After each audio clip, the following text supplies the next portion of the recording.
It's alive! It's alive! It's alive! It's alive! In the name of God, now I know what it feels like to be God. Hello, hello, hello, everyone. What's up? Welcome to the It's Alive podcast, live stream, whatever. For you spectacle fans. For all the spectanuts. All you spectacles. I don't have a name for you guys. We need to come up with a name. Yeah, we need to get on that level. Spectanites. Spectanauts. Spectanauts. I like that. Specs. Like the glasses, like spectacles. Yeah. Specs. Hello, little specs. What's up, specs? Not in the insignificant meaning of the word.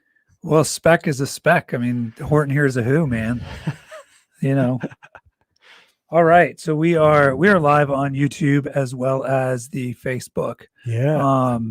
Mostly because we get more views on Facebook because that's the OG. Yep. If you are looking for a higher stream quality, head over to YouTube. Yep. And as soon as you hit subscribe, you can stay there watching this video. So Andrew said he is, hey, Rich, I've been enjoying all the content lately. Well, thank you, Andrew. Glad someone noticed. We're trying to stay busy and keep our minds creative. And it'd be so easy to just fall into a rut and, go crazy, bored. But it's a good time to knock a lot of stuff out. So thanks, man. So tonight we're going to be talking about movies that we've watched recently and shows that are good for they're good creative. It's like a V8 for creativity. Or just enjoyable to watch. I'd like to tie it into the creativity. Well, I mean, there's a reason why we watch Rich movies. Is all business all the time. It's all business. Well, and I know that watching movies isn't just, we don't enjoy movies. Yes. And we'll get into that a little bit about one of my picks for a movie that you should watch and why it was very stressful for me to watch. And why it would probably be for me. Yeah. And because it, so anyway, I like to tie it all in. I think any movie that you watch or any content that you consume, you should be pulling from it, either things you want to do or something you don't want to do. Mm-hmm. Learn from the mistakes of the people that you watch, things you don't like. Yeah. My phone just vibrated. So anyway, movies and TV shows. You can start. All right. So one of my picks is 1917. I just watched that last night. It was for those who don't know, 1917 won a bunch of awards. It's an amazing 2-hour-long movie that follows two guys through the trenches in World War I. So there's been two recent World War I movies. Dunkirk. So there's been Dunkirk and 1917. Yes. Most movies are World War II or Vietnam or even the Gulf War, I think, has more movies than World War I does. The what? The Gulf War. Okay. Yeah. Sounded like you said Gulf War. Yeah, the Gulf Wars. Caddyshack. So Lucy wants to know, how many times have you watched Frozen 2 during the quarantine? So I've watched Frozen 2 at least twice. But my kids have watched it way, way more. But was that person? That's my sister. she's not a spy. Okay. No. There's a conspiracy that's happening in my life to make my daughter like the Frozen movies. So Frozen everything. Trying to call out plants. Yeah, no, she's not a plant. Okay, good. Yeah, your wife wouldn't know how to reach her. Mm-hmm. So don't underestimate her. Yeah, exactly. Let me go through Rich's profile, and she looks interesting. Mm-hmm. Let me contact her. All right. So 1917, movie about World War I. It is a single shot movie. What that means is they didn't shoot the entire thing in one take, but it's meant to feel that way. So it starts with them getting their orders and ends with their mission complete. and basically it's two guys walking point A to point B, and it is the most stressful all in one shot. all in one shot. I guess there's a fade in it. There's So- there's a little bit of a break towards the middle, and there are cuts. Creatively, there's cuts, Well, yeah. but you don't see them. Like to the Yes. naked eye, you don't see them. Like they hide them very well. Mhm. What really impressed me about that movie is watching it. I felt really stressful. I usually don't like one take movies. I think it's a very big flex for directors to do when they do that. When look at me, I could do this in one take. Yeah, I hate that. I I thought that Birdman was one of the worst. some of the one scenes, worst movies ever. yeah, and I didn't even watch that. I didn't even Unnecessary. try. I mean, for those of you who don't really know what or haven't had any experience with one shot things, movies or TV episodes, most of the time they're done because some pretentious director wants to be like, I Yeah. filmed it all in one massive shot. And it's funny how when there's no cuts, how it drains you. It's an exhausting odd, movie. It's a very odd thing to experience. For example, House on Haunted Hill, which was a show that a lot of people watched, like a year ago. Yeah.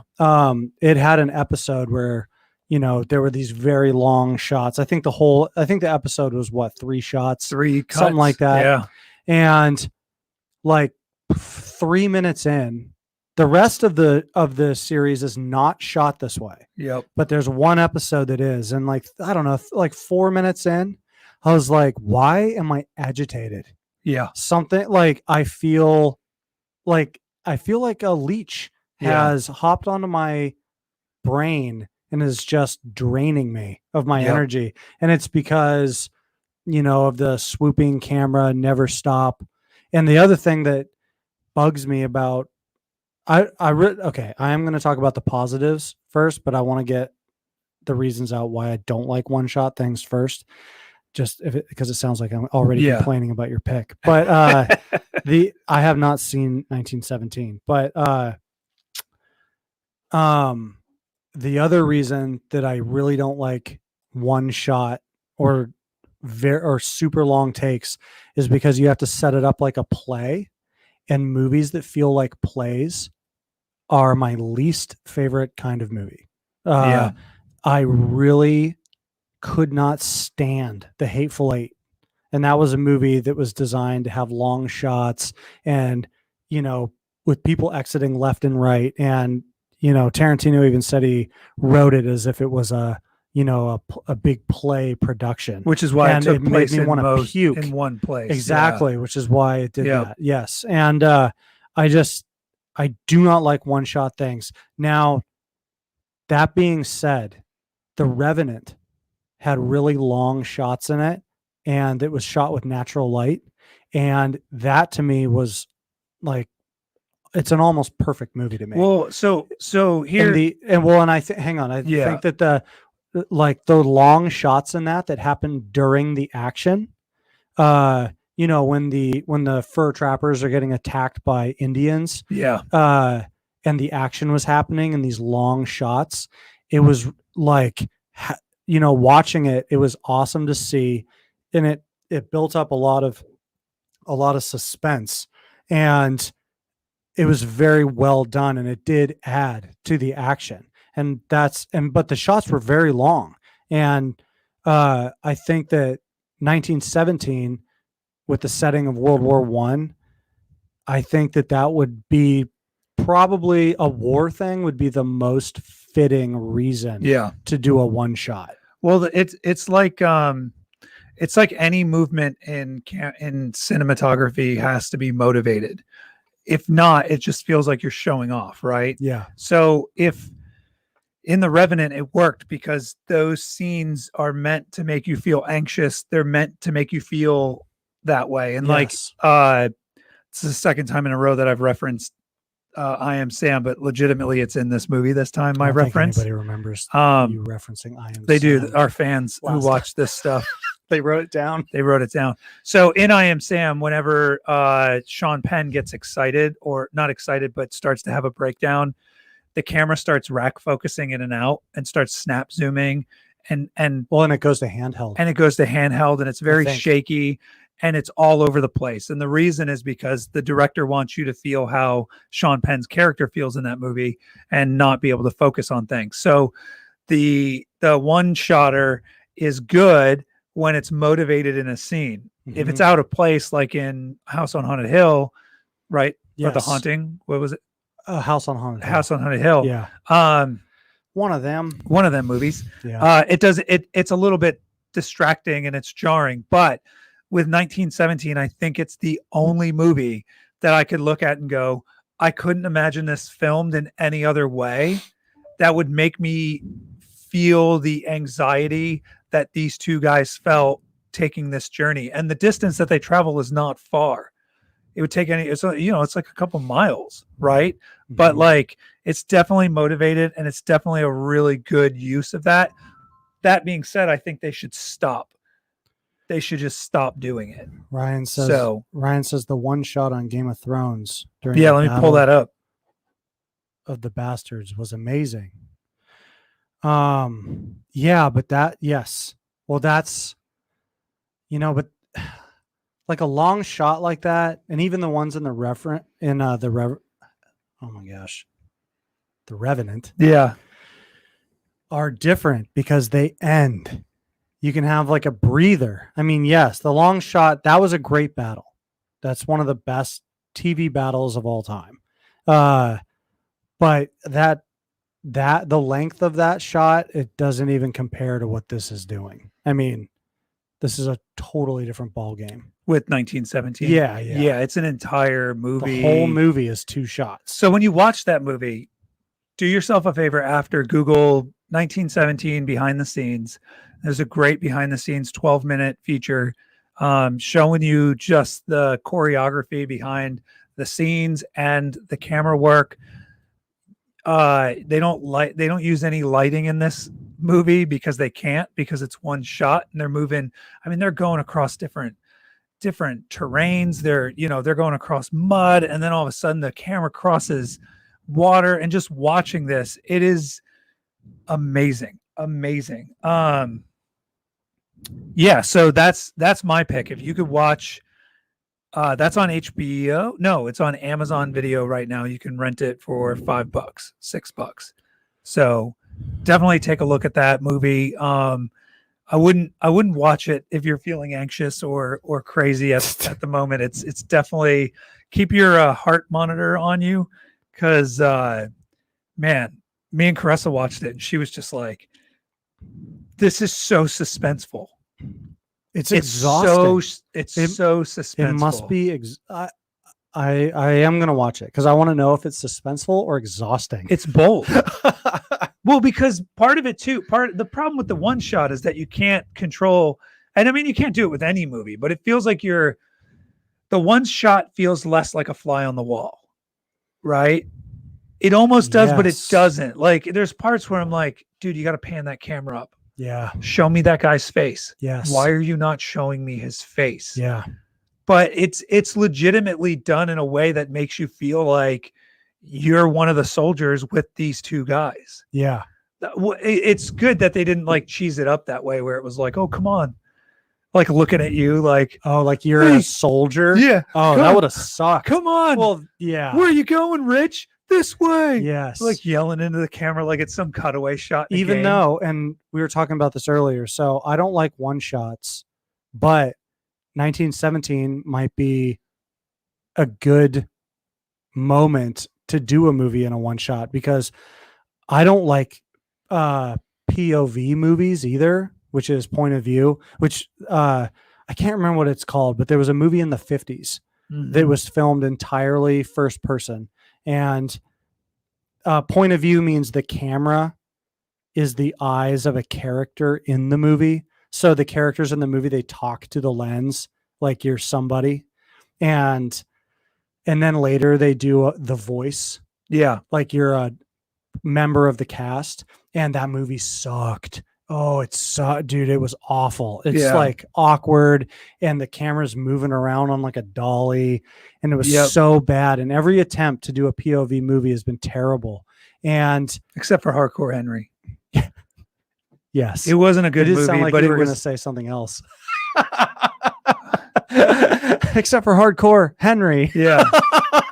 That's the name of the movie, right? Yes, Hardcore Henry Yeah. was a POV movie. There was an action movie. That was pretty awesome. It was a movie. I'd give it like it was an a excuse to make a 7.75. parkour movie. Exactly. It's That's like it. It should well, be more called than that, Parkour though. Henry.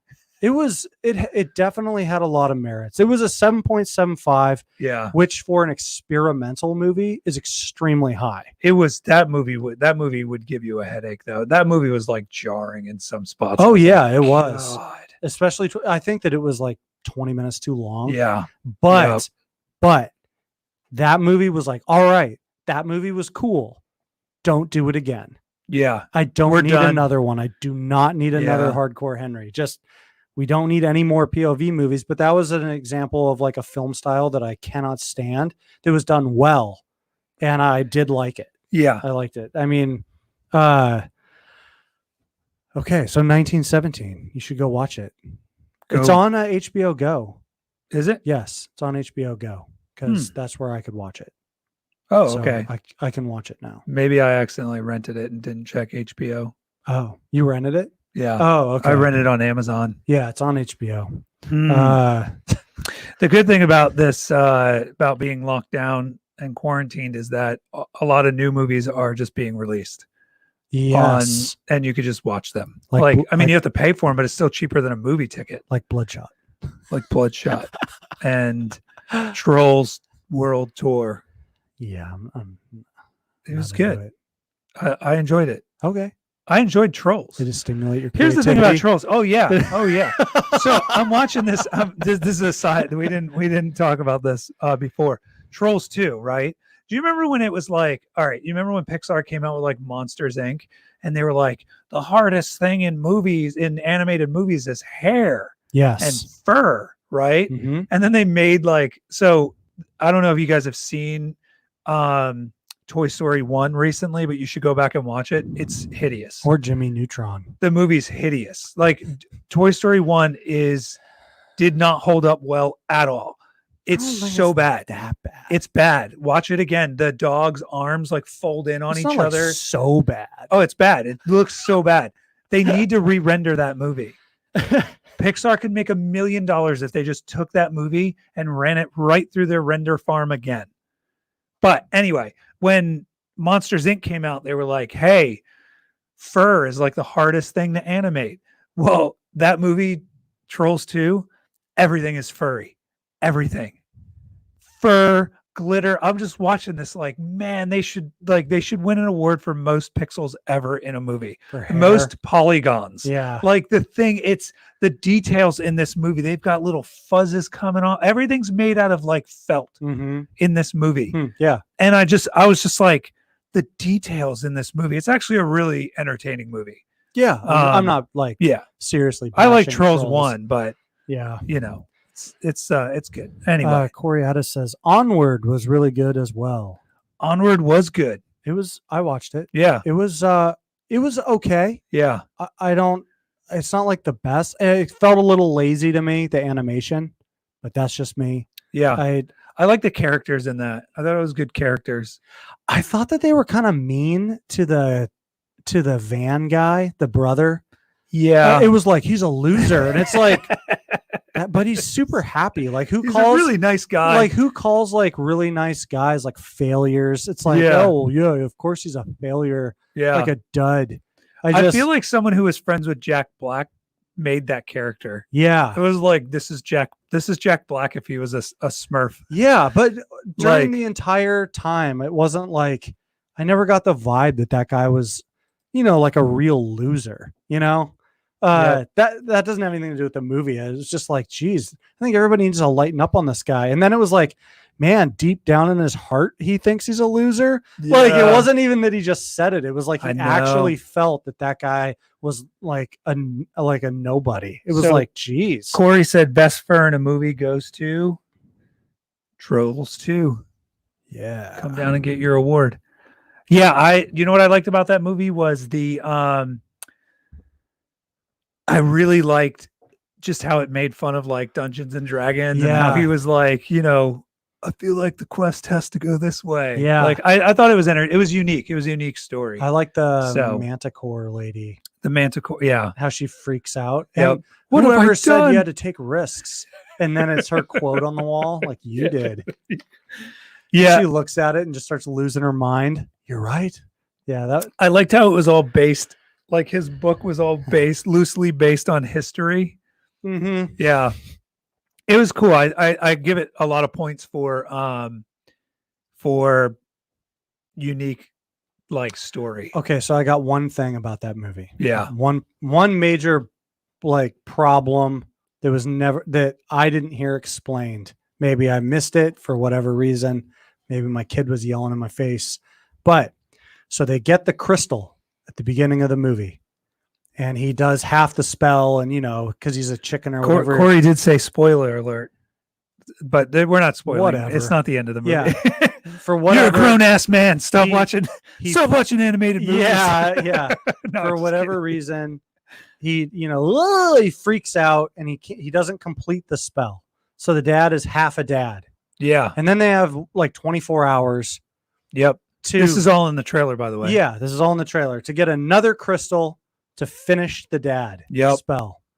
But you only need one crystal to do the spell. So I was thinking, why don't they just hang out with the pants until that 24 hours is over? Yeah. Take the other crystal, do the full spell, so they have a whole day with him. Well, because it would only do half a body. No, again. It doesn't. No, the only reason it did half a body is because the kid quit doing the spell. You only need one crystal for a full dad. Huh. I don't know. And it wasn't said, you can only do the spell once. Yeah. Maybe they should have. What I would have liked to seen is they did half the dad was rendered, and then they do the other spell for it, and then they get 24 hours on the top half. Okay, even that. It's just this, like, then they have to like drag him around by his arms. That would be okay. At least he talks. He could say, I love you, sons. Yeah. Like you're not failures. The whole time I was just like, they're just like, I was thinking like, why are they doing the spell when they're only going to have 30 seconds with this guy? They should just wait the 30 seconds and then use that crystal to make the dad full again. So he said, Corey said, what worked for me is I didn't know a lot going into it, and it was great. It was a surprise. I was surprised. I was pleasantly surprised by that. He wrote they had already initiated the spell, so they couldn't do it a second time. No. That spell lasts 24 hours. After the 24 hours is over, you can do the spell again. It's not like a one-time. No one has a problem with the high school turning into a dragon. No, that was explained. It was through magic. Okay. All right. Moving on from Onward. I did like it though. I did. Yeah. Okay. What's one of your picks that inspire? Well, you put like the inspire part on. I was just like, Rich's picks are inspiration for creativity. Mine are just to turn off and veg. My picks are just to consume. My pick, if you are a guy, would be Hobbes and Shaw. And I can say that it's mostly for guys because that movie is like a testosterone fueled action tough guy voice fest. I've got nothing to say about this movie. I saw the thumbnail and it looked like two musclehead thumbs. Yeah. Like, which is what it is. This is the poster. Yes. Of Hobbes and Shaw. Two men whose testosterone has gone into their muscles instead of their hair. Yeah. Yes. Yes. And it's a Fast and the Furious movie. So, and I made a vow. No, it's a spinoff. It's Fast and Furious Presents. It's like it put it over there because it's ridiculous. Yeah. Everything Fast and Furious is ridiculous. How do you know? You've never even seen them. Exactly. So there you go. I've saved myself the trouble. Did not. Hey, Steve, listen. Steve said, ew. Ew. Okay. Listen. That's a very insightful comment, Steve. Yes. Before that, he said the rules of magic, which that's true. That's what I was explaining when it was concerning onward. Yeah. There's rules. Okay. Hobbes and Shaw is one of, and Fast and Furious, if you want to bunch those in together for whatever reason, because they're different. They're really kind of the only, besides I guess superhero movies, they're really the only like action movies that have really high budgets anymore. I mean, superhero movies and Fast and Furious is really all that's left. Corey said it's the movie that you think it is. Exactly. Yeah. Yeah. Steve said it's a suck off. Well, yeah. So here's the thing with sucking off like each other.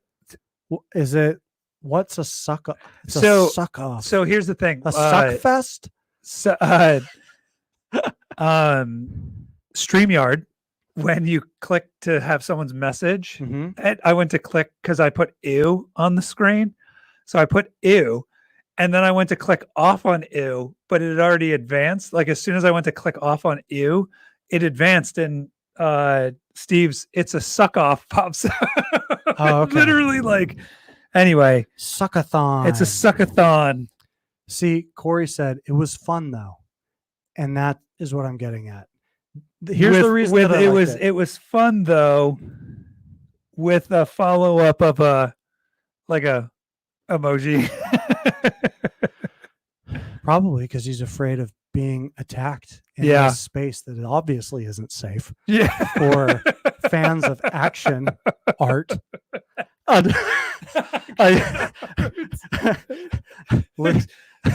Alpha male expressionism. Yeah. Those that, want to hate on people who like to work out and take care of their bodies and, succeed without an NFL career. It's so crazy because it's not even like The Rock. I follow The Rock on Instagram, which is nothing like that. No, it's not even his personality. It's like totally. The Rock is more like Maui than he is like Hobbes. I don't know though. I've heard. Okay, you guys should, if you're interested, you guys should look into the behind the scenes on why Hobbes and Shaw was made. It was made pretty much because Vin Diesel and The Rock try to outdo one another all the time. And just a note, Vin Diesel has nothing on The Rock in any department.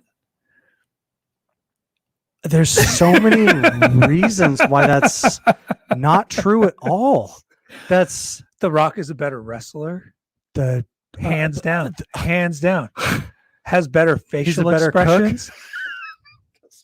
He's a better cook because people smell what he's cooking. They smell what The Rock is cooking. Listen, Vin Diesel is a national treasure. He's a director, writer, producer, actor. Steven Spielberg recently told him, "I'm going to do for my country." Steven Spielberg recently said that it would be a tragedy to cinema if he doesn't start directing again.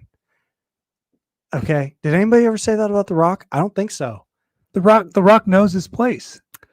Dude, he shuts his mouth and he knows his role. Vin Diesel's a great director. He's a good director. Ryan said that movie is so realistic, though. Haters gonna hate. Are you? It's not realistic. I feel like he's trolling us. That's a troll comment. No, he is. He is. Okay, so the action in that movie is outrageous, but here's the thing. The reason that movie's good is because it knows what it is. It makes fun of itself. Yeah. The Rock makes, or Dwayne Johnson makes references to being The Rock. Yep. They argue. There's little cameos in it that are really funny. And Jason Statham and The Rock, they're really good at making fun of each other, calling each other, like Bigfoot. Yeah. And, basically saying, oh, did you eat it?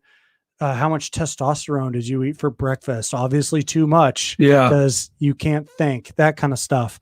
And so the fact that it was lighthearted makes the stupid, outrageous action bearable to me.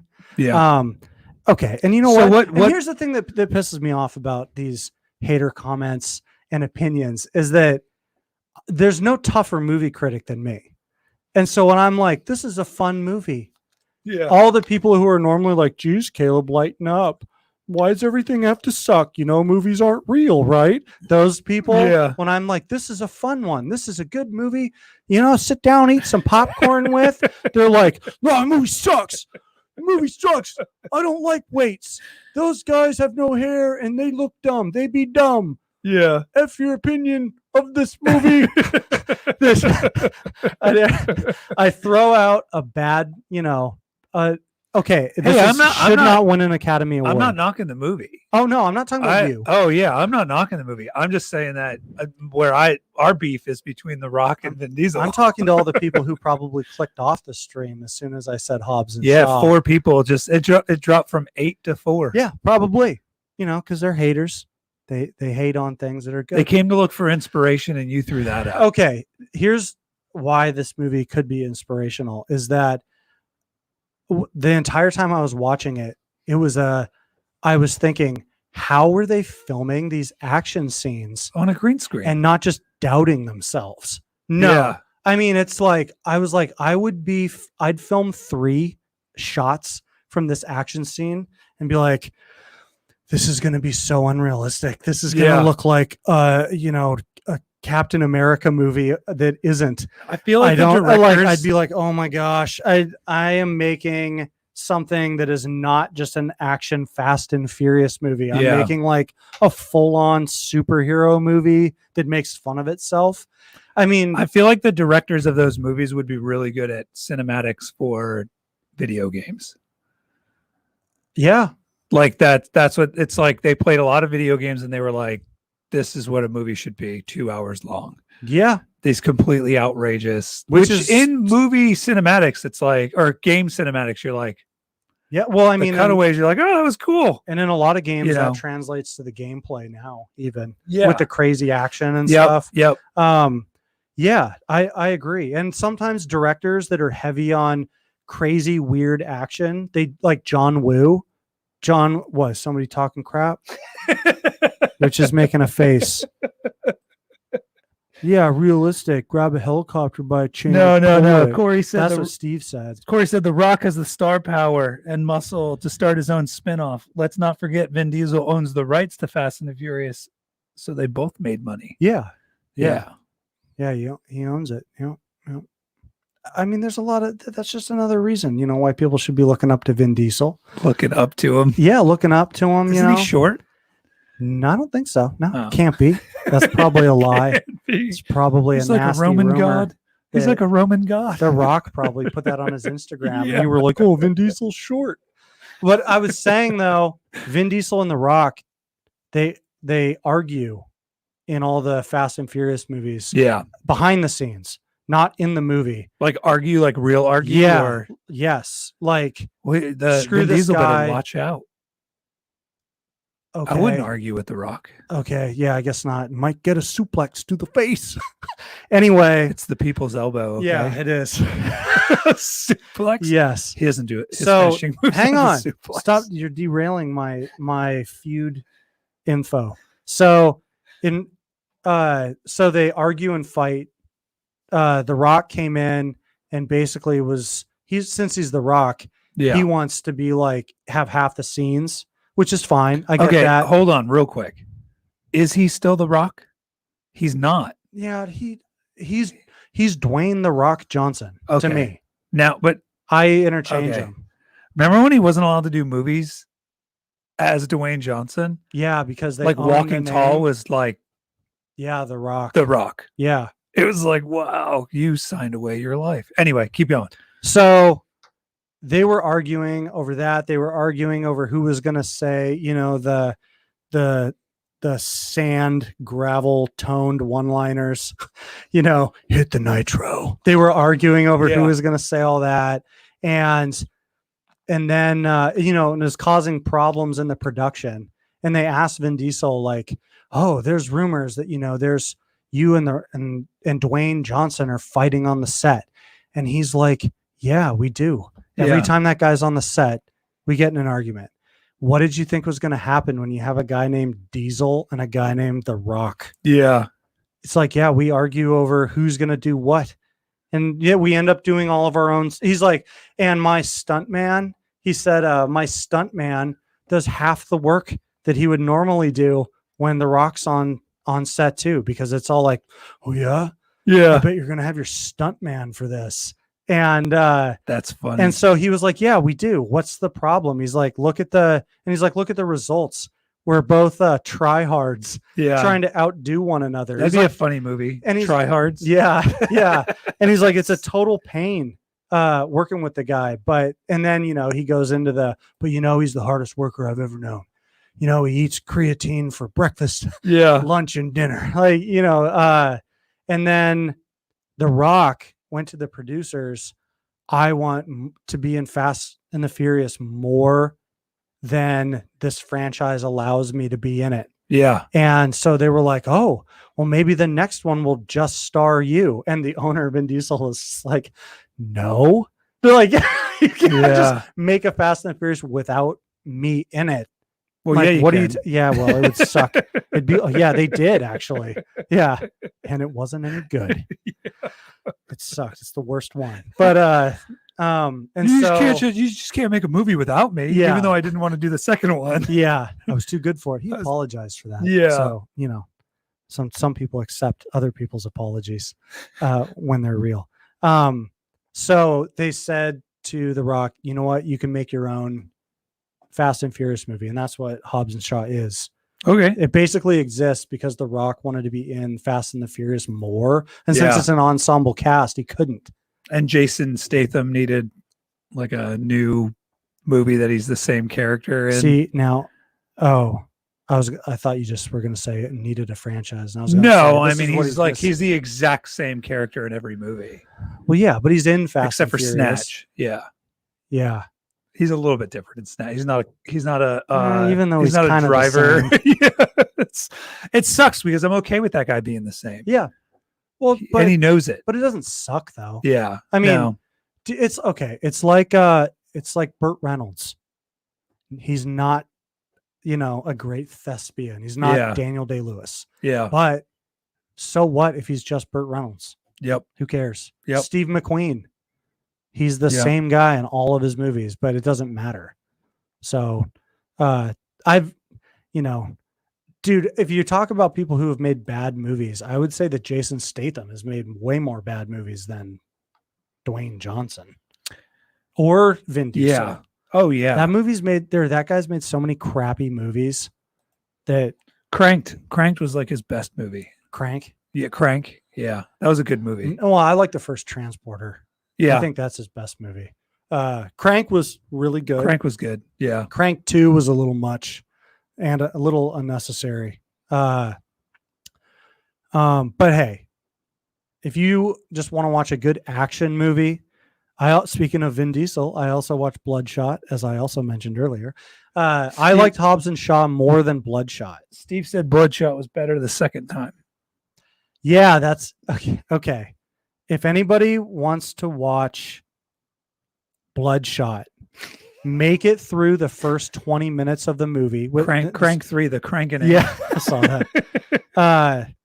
If anybody wants, if you watch Bloodshot, make it through the first 20 to 25 minutes. Yeah. Like, I don't want to give anything away, but I was watching that, and 15 minutes in, I was like, Vin Diesel, I'm your boy. And I can't defend this. This is so stupid. This is so dumb. But events that happen in the movie make the first part better. Yeah. If that makes any sense without me giving away more. It's I really like Bloodshot, but I had more fun watching Hobbs and Shaw. Yeah. I guess Bloodshot's a better movie, technically and everything, but I had more fun with the other one. Okay. So it's a good movie to get your mind off of things. Exactly. Yeah. If you're too creative. It's a reality escaper. If you're like, my creativity has left a left a crater, a fallout in my mind. I need to cleanse my palate. I need to not think for 2 Hobbes hours. And Shaw is the ginger. Hobbes and Shaw.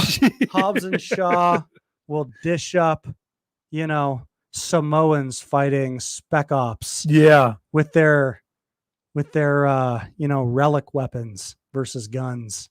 I feel like just from what I've seen, I felt like it was like, oh, you finally have an excuse to film in Hawaii, Rock. Cool. Yeah. They also say it's weird, but he also says Samoa. Samoa? Yeah. Huh. My homeland, Samoa. And I was like, is that how you say that? Because I always say Samoa. Yeah. But I don't know. It's a good cookie. Does anybody here know how to say Samoa? Is that a so looking in the comments here? Corey said he is halfway through season 1 of Ozark at the moment. Oh, a little behind there. A little behind, but that's good, man, because that you could just pump right through that. It's a good show, man. I just finished season 3. That show always has the biggest shockers to me. 2 of the most shocking moments I've ever seen. Not going to give it away. Yeah. Huh. Especially in season 1. Dude, I remember just being like, did not see that coming. It was amazing. It was amazing. One of the biggest shockers that I've seen, not, to like go to a different show, but was in Tiger King when that guy shot himself. Yes, that was shocking. And I don't even care if it's a spoiler because I have to talk about it. Yeah. In Tiger King, I am convinced that they went to Netflix with that shot. And that's like, how they sold it. Here is a clear HD video from a security cam on a coworker. And a dude shoots himself. You don't see it. It's off screen. Yep. But you see this guy's reaction. And as soon as that happened, I felt like I was also experiencing what that guy saw. It was like, did that guy just... It's so good. Did that guy just shoot himself? Yep. And then I'm looking at the guy's reaction and I'm like, he did. They're not only talking about that guy shooting himself, they have footage of someone seeing it. That was the craziest. That's one of the most craziest shots I've ever seen. Yeah. In I don't even know what you would want to call it, a reality documentary. Yeah, it was like a because do you know what? And this is why it's so crazy and why it's so perfect. If that guy had been sitting anywhere else in the room where you could see him, where you could see blood splatter, where you could see anything, it wouldn't have been in the movie and it would have just been straight up disturbing. Yeah. And nobody would have mentioned it. Exactly. It'd be like, ugh. And of course we're not doing that. They would have cut right before it happened. Yep. And then, you would have heard the sound. Boom. And then black. Exactly. And then like they would have had to go around it. But the way that it just accidentally was filmed was so perfect and just crazy. Yeah. It was like that guy he clearly just shot himself on accident. He was just talking to the guy. Yeah. And the guy's face. And he starts yelling at him. Yeah, where he's like, you can tell he's like, and like he said. Yeah. Stop messing around. Even though he knew he actually shot himself. I mean, that was just nuts. So my sister Lucy said What We Do in the Shadows season 2 is out. Ooh, I watched the first season and it was hilarious. And Corey said, I love What We Do in the Shadows. I've not started season 2. Yeah, me neither. Did Taekwondo Takwiki direct season 2? Yeah. Yes. So I want to get on to my other movie that I think people should watch while quarantined. Okay. And that is the movie Yesterday. I made Caleb watch it. Mm-hmm. And that movie was refreshingly different and simple. So those who don't know, it's on HBO. Yeah. It's a movie. I don't think it's an HBO movie. It's a Danny Boyle movie, by the way, which I don't know if we talked about that yet. No. Okay. We haven't. But so the premise is this guy gets into a wreck. He's a failing musician, gets into a wreck. He gets hit by a bus. At that moment, all the power in the world flickers on and off for 12 seconds. And he wakes up and discovers that no one knows who the Beatles are, but he does. And he's in this weird position to remake all the Beatles music, so he has to remember it. Yeah. And it's just an entertaining, fun, creative movie. Beautifully shot. Really well shot. The pacing is great. It's a British movie. Well, and dude, so yeah. Okay, so Rich told me about this movie. He said I had to watch it, so I went and watched it. And I don't know, 10 minutes in, I was looking at these shots and I was like, okay, who directed this? This is like this. Yeah. These aren't new moves. These shots are from a learned director. And sure enough, it was Danny Boyle. Yeah. He did Slumdog Millionaire and Train Spotting, and he did something else that I like too. But he did 28 Days Later, right? I think so. Yes. Yeah. I really like Danny Boyle. I either really like him or I don't. Some of his movies suck, but but they are all shot well. And I was like, oh, Danny Boyle, this makes sense. Yeah. It's also kind of right up his alley.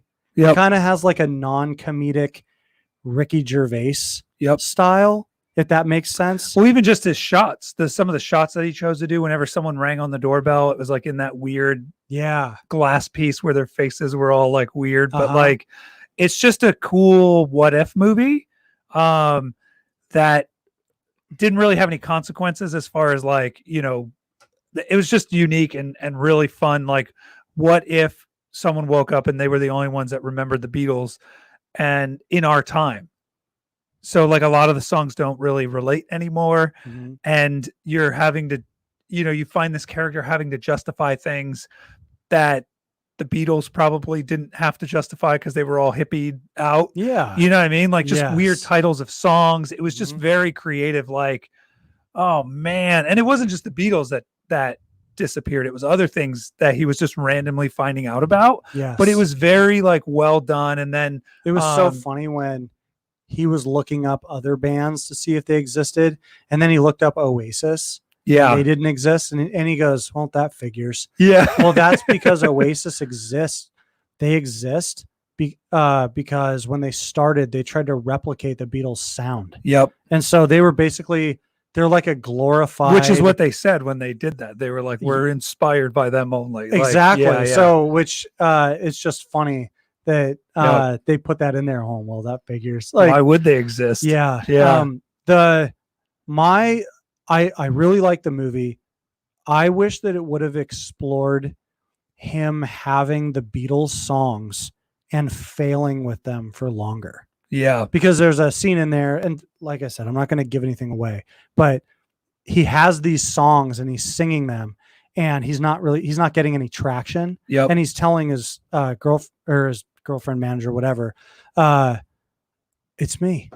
Yeah, it's me. It has to be me. Because it has to be me. I have the Beatles songs. Yep. I know that these songs are historic. Yeah, and so it must be me because no one cares. And I think that they could have done like 20 more minutes of like an artist struggle. Yeah, without it being pretentious. Yeah, there wasn't any scenes really that were like. I didn't like where a venue was like, I didn't like your songs. Yeah. I thought they were dumb. Yep. Like you thought they were dumb.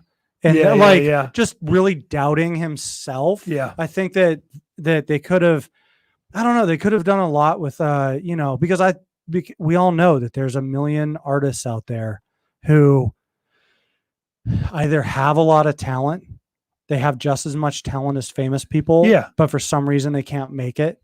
Or they're good enough to get by, but they actually don't have what it takes to be big. It's almost like Steven Tyler being on America's Got Talent.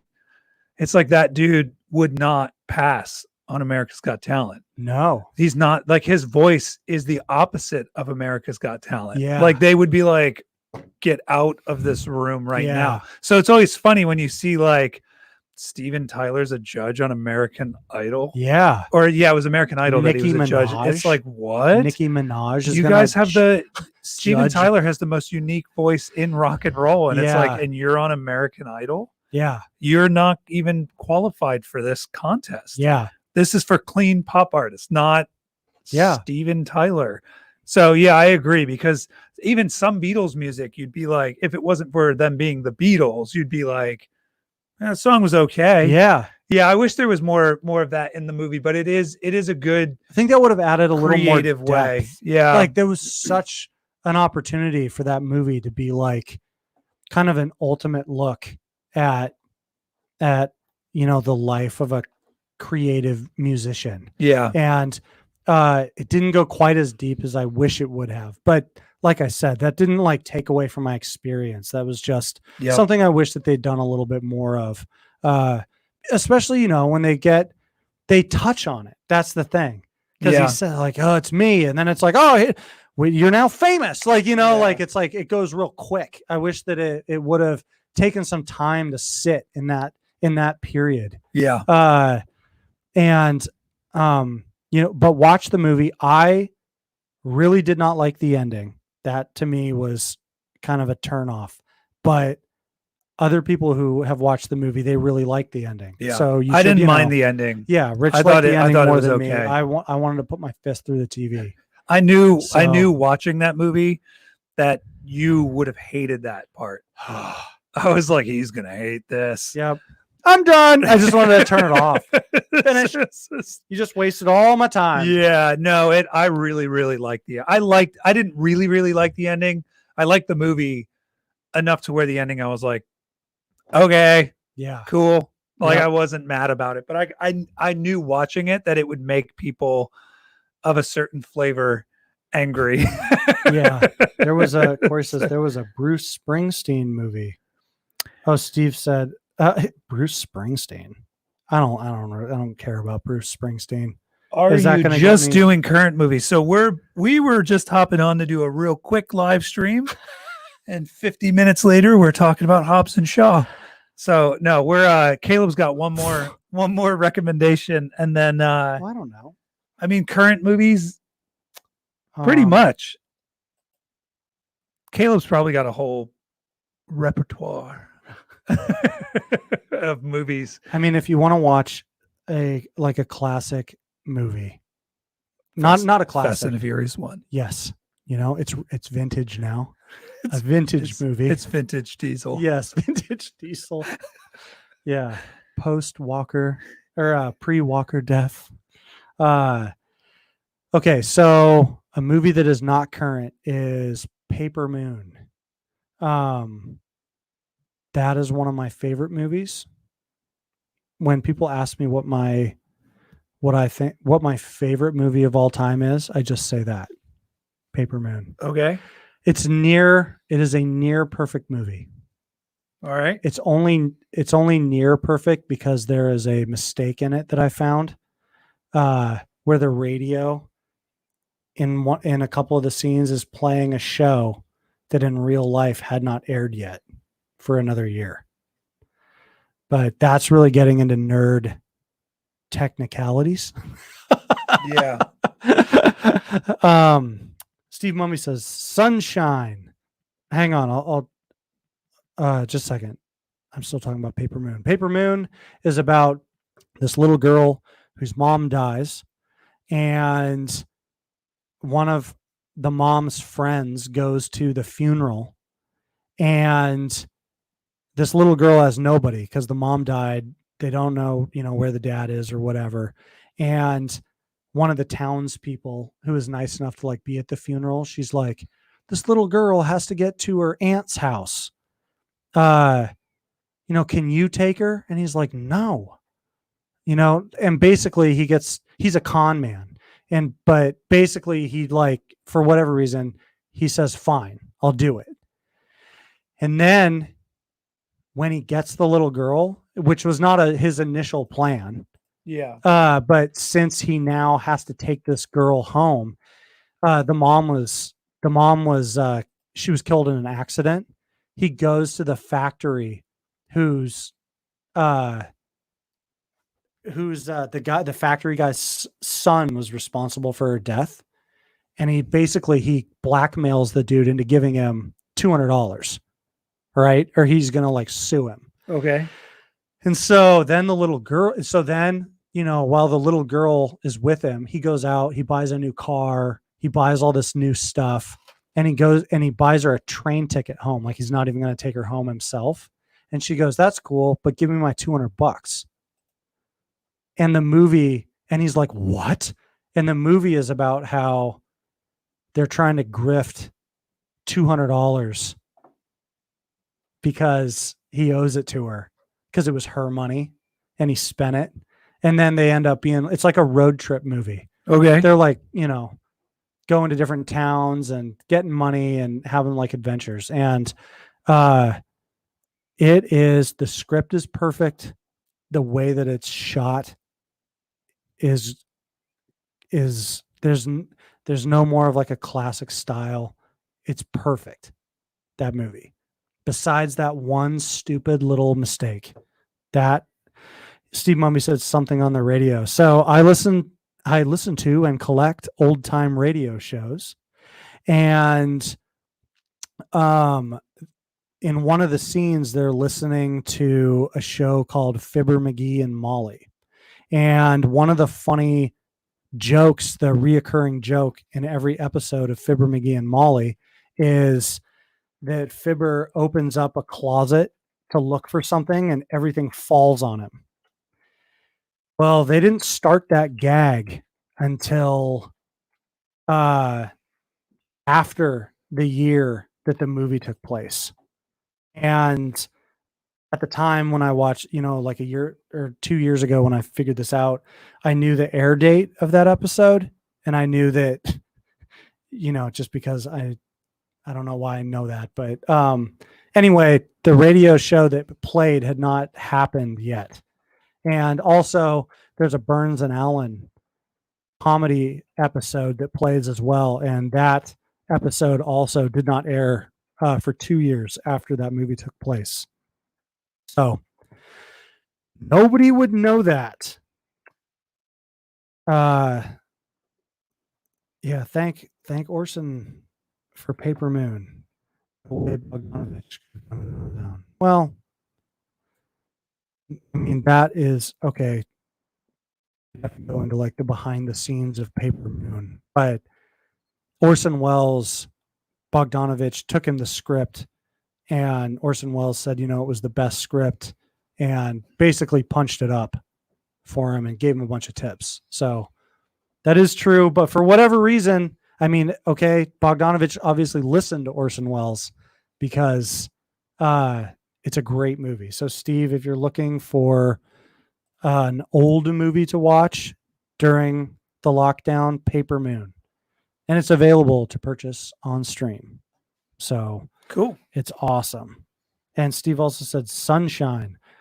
I agree. Just turn it off half an hour before it ends because it has a bad ending. Yeah. But, Danny Boyle directed Sunshine. Yeah. Yeah. Which Sunshine is an awesome movie. He ran into a lot of studio trouble with how to end it. So in the last 20 minutes, it weirdly becomes a monster movie. In the last, in the final stretch of the movie, and it doesn't really know what it wants to be. Yeah. But before that, it's great. It's great. Yeah. So, you have any other picks? I would say for TV shows, if you're going to go with a series, Ozark's amazing. Mm-hmm. American Gods is good on. You haven't watched that yet because it's not on anything except for Showtime. It's on Showtime. It's like a Showtime original or something. But American Gods is good. Yeah. And then you just watched Watchmen. Yes. Watchmen was decent. It was decent. It's a good story. Keeps you engaged. I don't know if I'm comfortable with telling people to watch it. Yeah. I wasn't I wasn't standing up and applauding. Oh, really? Hey, I do I that mean, a surprising amount of times. You just stand up. Sometimes I do. Yeah, in my mind. Like That was so Shia good. LaBeouf Yeah. in the Shia LaBeouf song. Yep. Inception. Just start I did that at the end of Inception. clapping. And that's not pretentious because I do not like Christopher Nolan. No, Inception is a damn near perfect I movie. did that at the end of Saw. Saw and Ace Ventura, Pet Detective. Yeah. AG is on Stars. Yeah, American Gods is on Stars, not Stars, Showtime. Yeah. Yeah. And even more obscure network.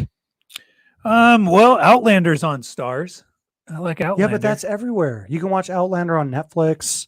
You Yeah. can watch it on maybe even Hulu. There, and it was on Amazon. Yep. Just to stream. Yeah, American Gods is on American Gods is, like, Stars locked down. only. Yeah. do you have a subscription Yeah. to Stars? Who's Yeah. gonna pay just for Stars? American Gods is filmed so well, though. It's so well. Just the quality of it. Like, I know Ozark like filmed really well, but nothing like that. I haven't seen Bosch. I haven't seen it. Bosch that's Amazon, I think. Maybe H. Yeah. What's Bosch? I can't remember what network that's on. I can watch it. I've just never been, never felt like watching it. I don't know. Yeah. And I've never once heard anyone say until now. Yeah. Did you watch the episode of Bosch? Oh, I'm watching the new season of Bosch. I'm really glad it came out. I've heard no word of mouth about that show. And I'm not saying that means anything. Yeah. I'm just saying that I often forget about it, that it exists. Yeah. And Corey said watch The Boys on Amazon is great. That's a good show too. I watched the first 2 episodes and I need to get back to it. Yeah. I don't often watch 2 episodes and leave. But I forgot that I was watching that show. Yeah. I don't know why. Oh, I think that one of the reasons is because The Boys is one of those shows where nobody's good. Yeah. And I had just got done watching a show where no one was good. Yep. And there's no one to root for. It's kind of like rooting for mean people. Rooting for self-centered douches. And it was kind of like but it's got your boy in there, your other boy. Carl Urban. Yeah, Carl Urban. Yeah, Steven said, yeah. WTF is Bosch. Isn't that like a power tool or something? Yeah, exactly. Yeah. Isn't that like they make home appliances? Yeah, Bosch it's a show with a dude who has gray hair. I don't even know. He's like a hitman or something, or like a tough guy. I've seen the thumbnail. I have the thumbnail in my head. Yeah. I just always looked at it like, meh. Okay, maybe later. Yeah, Bosch is on Amazon. Carl Judge Dredd Urban. Yeah, with his perpetual frowny face. Yeah, or his smelling bad face. Yeah. Well, that's Judge Dredd's face, not Carl Urban's. He's pretty close to it all the time. Even in Star Trek, he's like, it's not as exaggerated, but okay. Yeah. This is an attack. I think they make speakers. Yeah. I think so too.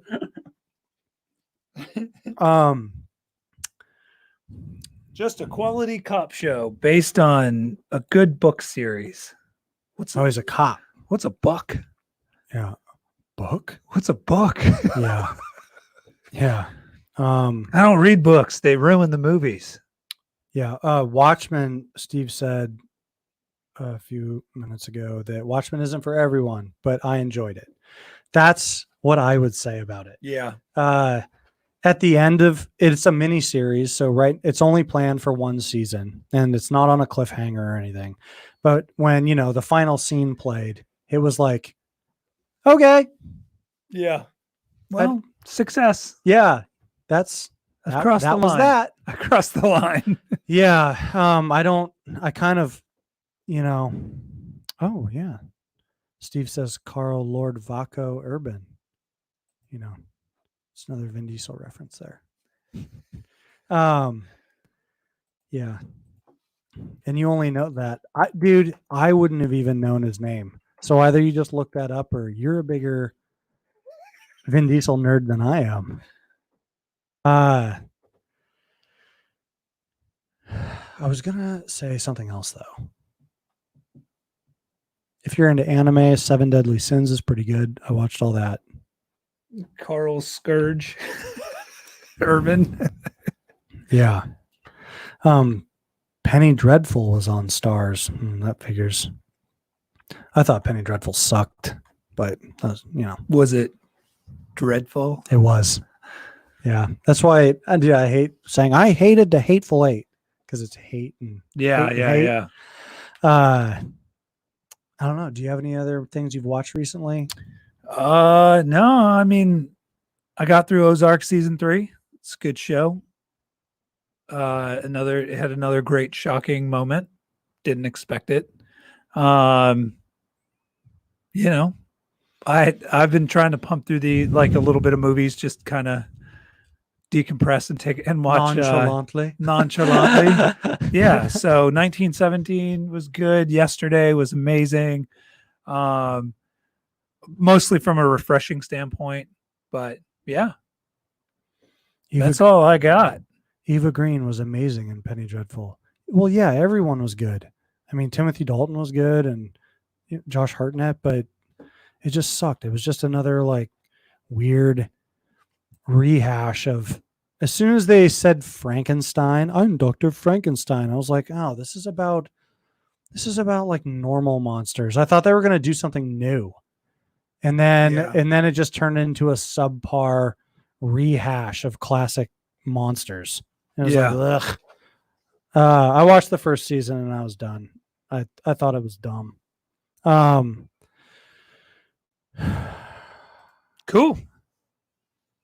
I'm trying to think.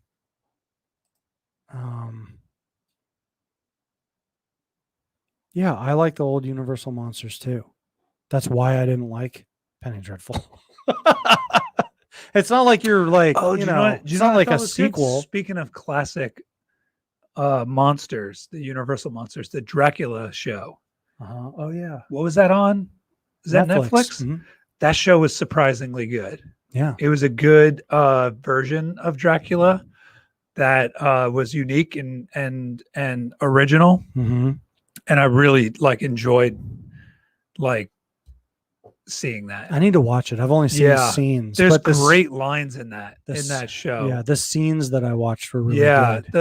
He makes there's a time jump where he's alive in our time, and it's the lines that he makes in that, just being alive in that time is he time travels forward into a low middle income house. Yeah. And the lady who owns the house is in there and he's looking around and he's like, you must be very wealthy. And she's like, wealthy? Yeah. No. And he's like, well, obviously you're lying because, your picture box here. Yeah. That alone, must cost a fortune. It must have. There's nothing like this in existence. And she's like, what are you talking about? Everyone in the world has a TV. And he looks around and he's like, huh. And he says, I knew that the future would bring wonders, but I never would have guessed that it would make them ordinary. Yeah, I just Googled that line because that's that's. Was I close? No, that was it. I knew the future would bring wonders. I never imagined it would make them ordinary. Huh. Yeah. Yeah. And that was, it says very cool things like that. Yeah. It's a good show. It's a good twist on Dracula, and it goes a little bit off the rails towards the last couple episodes, but each episode's 2 hours long. Yeah. They're mini movies. Mm-hmm. So I was very entertained by it. It went a little bit sideways, but it was surprising. It was written by Stephen Moffat. Who's Stephen Moffat? Should I know who that is? Let me look. He did the rewrite on the Fight Club script. It's a legend. Stephen Moffat. Let's check out his IMDb.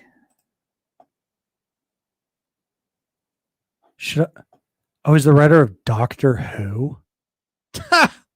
Tintin. He's the writer of That's Tintin. why I don't know who he is. Tintin's a good movie, though. Have you seen that? Who? Tintin?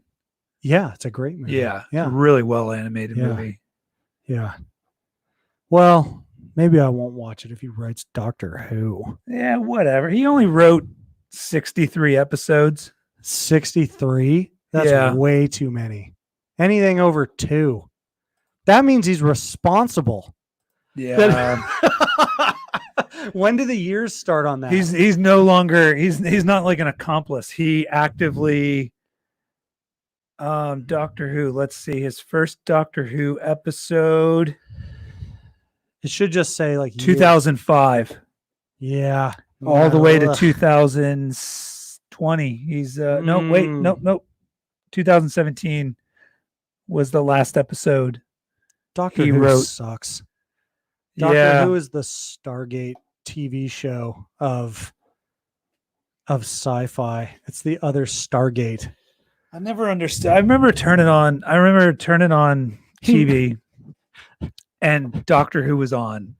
And I was like, what is this garbage? Not knowing it was Doctor Who, just like, have you seen the Weeping Angels episode? Obviously not. Even, and then someone's gonna give you the middle TARDIS. Yeah, yeah. I'm gonna flip this guy the middle screwdriver wand. Like bad production value. It's not all about that. It's not all about the graphics. It's about the subpar story that every episode offers. Yeah. Corey said, well, talk to you guys later now. Yeah, exactly. Because every Doctor Who fan immediately, what do they call themselves? Whovians? Begins behaving like a scolded dog when you say that show sucks. Yeah. Well, I enjoy it. Like, there's no defense of Doctor Who. The only defense of Doctor Who is that it's been on for forever. Yeah. It's like, it's got its this show's been on since the 30s. It definitely has its following. That's for sure. Yeah. And there, it's a special kind of following. It is. I agree. I don't understand. You just put yourself in a box, Corey, right there. Yeah. You are in a TARDIS-shaped box. That's where you got put. All right. Well, very cool. That's an hour and 12 minutes. Woo! Thanks for hanging out with us tonight. Like all of our episodes, this will be archived in the Library of Congress. So you can head over there and download all the latest episodes of our Steve said he nearly directed Johnny English. And then he said he nearly directed Rat Race and I Know What You Did Last Summer. I don't know if he's just being dumb, or if that's real information, because those are pretty random movies to say that someone almost directed them. Like, what does Steve know? I was there when the negotiations broke down. Yeah. Did you read an article about this guy? He probably Googled his Wikipedia. It's funny because Corey said, I'm here to defend it. From the 2005 to 2016 season. 2005 is when I was like, let's check out Doctor Who, because it had that guy in it that I like. Yeah. He was Doctor Who at the time. And I watched the first season in 2005 and I was like, this show's trash. This show sucks. I'm going to stand by it. I've been thinking about watching from 2005 or whenever what's that guy's name? Broadchurch. The one that's in Harry Jessica Potter. Jones and Harry Potter. Yeah. What's that guy's name? I was thinking about watching all of his seasons just so I could trash it accurately. You should watch it. I watched one season and I used to be like, bow, bow, bow, why it sucked. And everybody was like, oh, well, I mean, maybe it wasn't just for you. That kind of a thing, because there's no defense. But I don't remember what those were because it's been, over 10 years since I watched it. So Yeah. And I've gone back. Yeah, the Weeping Angel one's good. The one where the scene where Van Gogh realizes that he became famous. Yep. That's good. The show is not without its scenes. Yep. But I don't like it as a whole. Yeah, I am the worst person in the world of a Doctor Who fan. You are the worst person. Yeah. I love it. All right. On that note, we're done. We're spent. I'm gonna go get some water. Woo! Anyway, have a good night, guys. Thanks for tuning in. Thanks for ranting with us. Yeah, thanks for ranting. Later. Hey, next time we'll have someone on. We'll send you a guest link. What? We can send a guest link and have people come on and talk with us. Oh. So I was gonna that earlier. I would have, but I think Steve is probably. We're not going to talk Doctor Who next time. Steve probably doesn't have any clothes on. So yeah, who knows? I know that most our fans watch us with no clothes on. So anyway, cool. Have a good night. Later, guys.